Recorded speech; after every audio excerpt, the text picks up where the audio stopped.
Hey there, hope you're doing well. We're continuing in lockdown, and so we're continuing through the 2 Samuel study for care groups this year via video.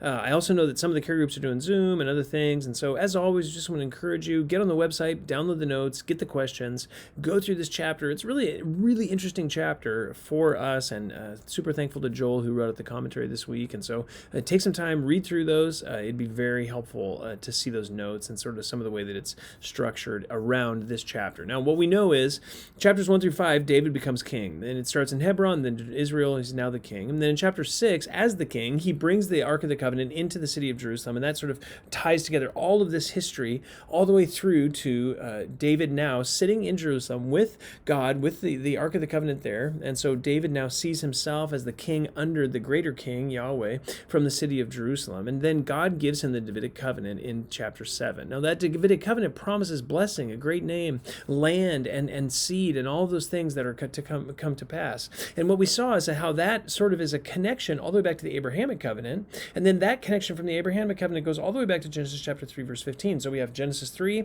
Abrahamic Covenant, and now the Davidic Covenant. All these three are being pulled together, and David now becomes the narrowing focal point for this seed promise. And David appears to be the seed, and as he begins to obey and to obey the Mosaic Covenant, God now begins to provide him the blessings of the Davidic and the Abrahamic covenants, and that's what's coming to pass in chapter 8. And we see that almost immediately. And the way we see that is through military victory. Now, if you notice in chapter 8, verse 1, it says, now after this. In other words, after God had made these promises to David, now what is God going to do? He's going to provide the blessings that he offered to David in the first place. And what do those look like? Well, initially, it's the defeat of the Philistines. And that is to the west side of Israel. And so David goes west and he defeats the Philistines. The Philistines have been really a huge problem. And so they go after, and so David turns and he attacks west and defeats the Philistines. The Philistines are defeated. And it says he subdued them by taking their chief city. Now, some people think that's Gath. I'll let you read the commentary on that. Really interesting. Essentially, it puts them in a place where they can't come and make war with Israel again. So you have that side set aside. It's defeated. And then he turns east. Instead of staying west, he turns east. And to the east side, what happens? Well, he attacks the Moabites. Now, what's interesting here is that Ruth is a Moabite. Ruth, if you remember, is his great-great-great-grandmother. And so David attacks essentially the family members of his great-great-great-grandmother, almost his family. Why would he do that? Well, because they are a hostile nation, and they would have attacked Israel. And so he goes, attacks them. And what you find out is that he takes the captive soldiers, and he puts them in lines, and he kills 2/3 of the captive soldiers. You say, man, that's incredibly harsh.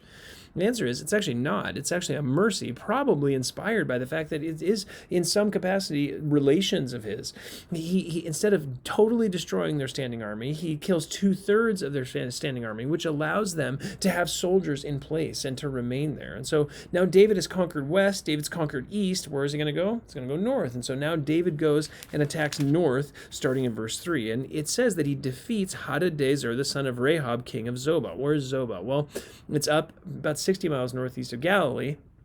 And it says that Zobah, he's off trying to restore his rule at the river. Well, what's the river there? It's the Euphrates. So this king is off in making war near the Euphrates. David takes advantage of this moment and goes and attacks and defeats the city, the area where this king would have had his authority established there.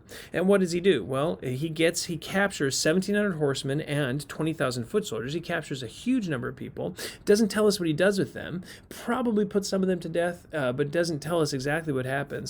But then it says, David hamstrung the chariot horses, but reserved of them enough of them for 100 chariots. Now, very important here.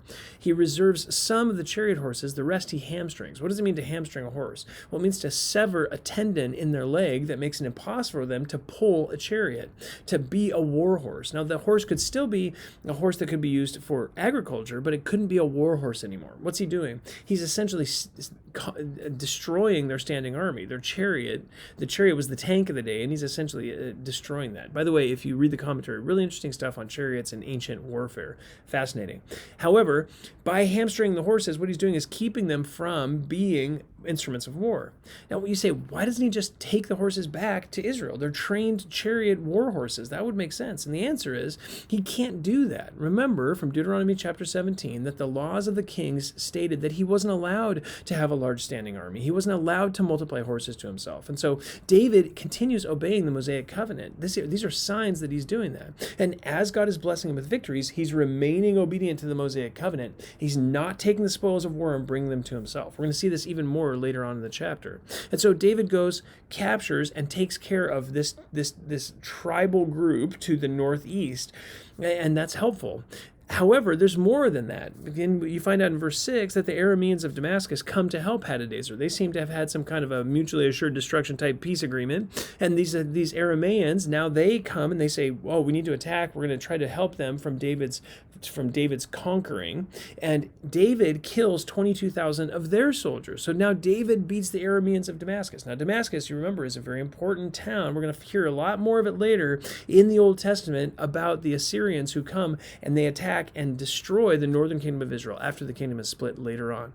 David, however, subdues this group of people and he puts military outposts in Damascus. Now, a lot of times when David would conquer a kingdom, he would allow the local king to continue reigning. In this case, he does not. He puts military outposts there. Why? Because he wants to keep them under control. And so now he's got Damascus under control, Hadadezer and the kingdom of Zobah are under control. East, this is all to the north. West, we have the Philistines that are under control, and to the east, we have the Moabites who are under control. Essentially, what's happening here is that David has control over all these things all around him. Now, there's one more guy who's mentioned here, and it's this guy named Toi. And this is in verse 9.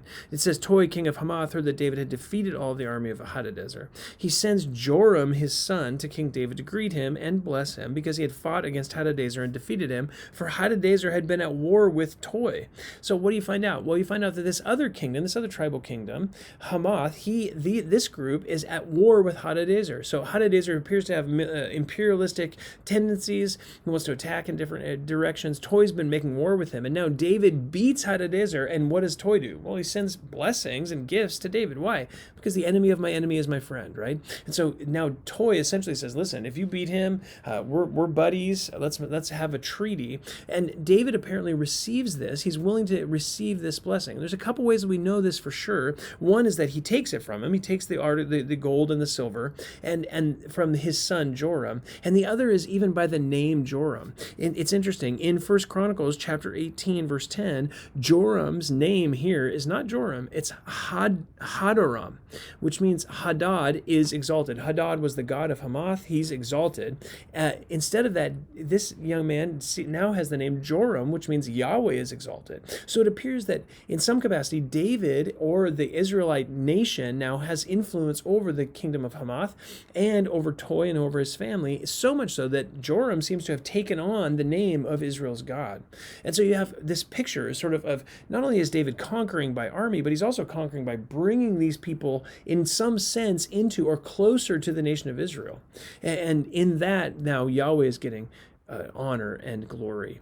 Now, what does he do with all this gold and silver that he's now received as tribute? Can't keep it. Remember, Deuteronomy chapter 17 tells us the laws of the kings, they cannot multiply gold to themselves. So what does he do? Notice in verse 11, it says, David also dedicated these to the Lord with the silver and gold that he had dedicated from all the nations which he had subdued. What does he do? He gives it to God. Why? Because God is actually the conquering king. David is not supposed to gather lots of gold to himself. Instead, what does he do? He gives it all to God. He dedicates it to the Lord. And all of that now goes to God, and some of that will be used to build the temple in the future. Okay, so we have all of this stuff happening all around, and essentially all around David now, you have all of this peace that's happening because David is making war and pushing out the boundaries of Israel. In fact, it's not an overestimate to say that the land that Israel was under control of at least doubled during this time. And so David has massive military victories in every direction. What else happens? Well, last couple verses here, verse 13, he kills 18,000 Arameans in the Valley of Salt. So again, you have a very important thing. What does that do? Well, it says it makes a name for himself. David makes a name for himself. Why is that important? 2 Samuel chapter 7, verse 9. God will make David a great name. What is it? It's a sign that the Abrahamic blessings are coming to David, right? The Abrahamic blessings of a great name and blessing, God has now begun to provide for David. And it says David made a name for himself. Why is that important? Well, God is blessing Israel, and through David now, God brings the blessing onto the nation. So David receives the great name that was promised to him in 2 Samuel chapter 7, verse 9, as he obeys the Mosaic Covenant and he receives the blessings of the Abrahamic Covenant. And then in verse 14, we find out that he puts garrisons in Edom as well. And the end of verse 14 tells us exactly what's happening. It says, the Lord helped David wherever he went. In other words, God is helping David in every single detail of this. He's blessing David. Why? Because that is the promise that's given to David. If he obeys the Mosaic Covenant, if he does what he ought to do, God will bring the blessings of the Abrahamic Covenant and the blessings of the Davidic Covenant onto him and onto his progeny. That's what's going to happen. And then the last couple of verses, very interesting. You have essentially the administration of the Davidic kingdom. You have Joab, we know about him, the son of Zeruiah. He's king. He's over the army. He's in charge of the army. He's the commanding general. Jehoshaphat, the son of Ahilud, was the recorder. It's an important position. I'll let you read the commentary on that. And you have the priests. Zadok, the son of Ahitub, and Ahimelech, the son of Abiathar, were priests. Both of those very important guys. We're going to find out later with Absalom's rebellion, and also previously in First Samuel about the priests at Nob, where Ahimelech was killed by Doeg the Edomite. Remember that story? And so you have sort of these two priests who have very, very important family connections all through. And then you have Benaiah, the son of Jehoiada, was over the Cherethites and the Pelethites. Who are these guys? Well, they're probably hired mercenaries, really serious warlord type mercenaries, very, very dangerous. And Benaiah is the responsible party over them. Now, we're going to find out more about these guys later when we talk about David's mighty men.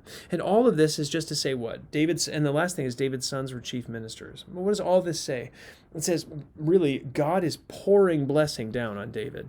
As David is obeying the Mosaic Covenant, as David is doing what he ought to do, as he's obeying those things, God is now providing the blessings of the Abrahamic and Davidic Covenant onto David. What's it a sign of?